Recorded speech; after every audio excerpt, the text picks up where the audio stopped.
A lot has been said and a lot has been written about this crisis, and I think books will be written going forward here. But I like to think of this as, in the broadest possible terms, as a failure of financial engineering. So what I mean by this is that securitization markets got going, and new products got introduced onto the market, and I think the truth is that people trusted these products. They were traded in deep markets.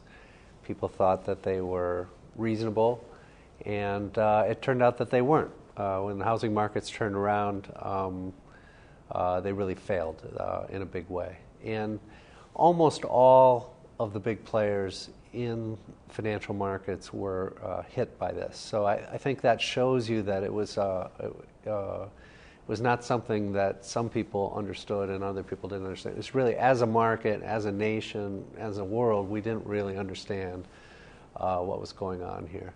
So once this failure of financial engineering occurred, now you've got toxic assets spread all around the globe, and it's just a big mess that has to be fixed. And so that's, in the broadest terms, how I like to think about what where this crisis came from.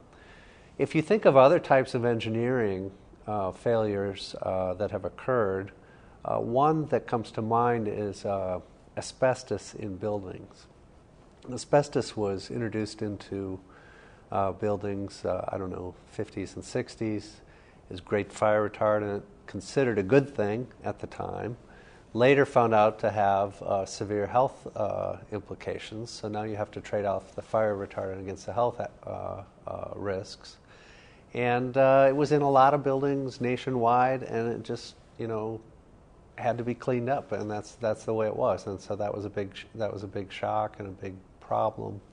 And I think that's how you should think about the failure of financial engineering.